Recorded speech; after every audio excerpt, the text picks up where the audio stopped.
I play Undertaker in Depth 5, and today I'm sharing 5 tips that can help you get there. Tip number 1. Jump before you ult. Not always, but most of the time. Using your ultimate in the air shortens its startup animation, so the attack comes out faster than if you do it on the ground. It also extends the range, letting you ult from farther away. That said, there are times when you don't want to jump. You're not invincible the moment you leave the ground, so a grounded ult can be safer. You might also want to hit enemies that are low to the ground and easy to miss if you're airborne. Still, jumping is a good habit to build because it forces you to actively choose which version of the ult you want to use. Tip number 2, control your backflip. At the end of her ultimate, Undertaker does a backflip that usually pulls you away from your target. You can actually control this movement and flip toward them instead. To do it, unlock your camera, flick your left stick in the opposite direction of where you want to go, and release the stick as soon as the backflip animation starts. If you hold the stick, you'll travel a shorter distance. Tip number 3, know your staggers. When fighting Night Lords, your ultimate is one of your team's most valuable resources. It can interrupt dangerous attacks that would otherwise down teammates or end the run. Everdark Gladius always does a sword slam right after the first phase transition. Since this happens early, you should still have another ult ready for the final phase. Everdark Adele's Tornado can be cancelled by spacing the lightning AoE and then interrupting the next move during its windup. And Mrs. Lasers can be cancelled, and you want to do this as early as possible so it doesn't drop a random laser on itself. Maris's Sleep can be cancelled with lightning or poise damage, but an ultimate is a reliable last resort.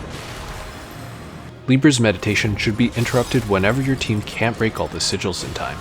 Everdark Libra's Cross can completely stall your team and give Libra time to summon more Condemned. Cancel it whenever your team has a decent damage window. Fulgur's Spears can be cancelled with a single hit of lightning damage. If he already has the lightning debuff though, you'll need to break his poise instead. A charged heavy works, and an ult should be your last option. Fulgur's charge is also often worth interrupting. Caligo's Strafe is worth cancelling in the normal fight, but against Everdark Caligo, you need to save your ult for her Ice Storm. You can do this either by staggering her before she destroys the crystal, or by staggering her after she puts on her armor.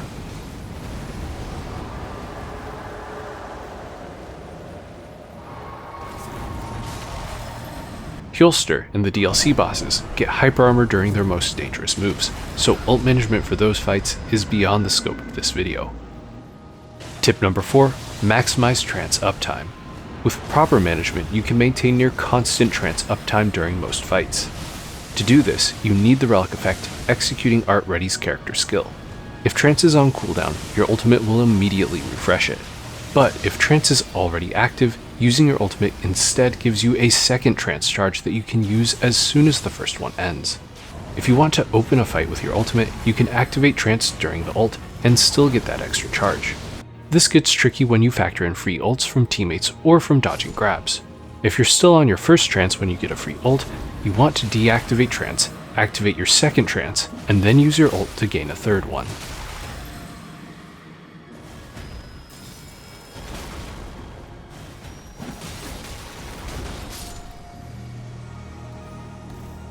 Tip number 5, learn how to pivot cancel. As strong as Trance is, it has one major downside. Because Undertaker sprints during Trance, turning too quickly forces a pivot animation. During that pivot, you cannot attack and you cannot dodge. In Deep of Night, this can easily get you hit or killed. You can either be extremely careful with your movement, or you can learn how to pivot cancel. The pivot animation can be cancelled by performing another animation as you turn around. The most useful ones are attacking, rolling, surge sprinting, blocking, swapping between one-handing and two-handing your weapon, or jumping. If you found this video helpful, like and subscribe for more. If you're still here, thanks for sticking around. Here's a bonus tip that didn't make the cut because it's probably a bug. I don't use this myself, but you're here to learn things, not for me to decide what you should and shouldn't know. If you're on PC, you can use your ultimate and get enhanced Trance at the same time. The input is to hold F, hold E, and then input a heavy attack with Control plus right click. You might be able to do this on console by rebinding some keys, but I haven't tried it myself.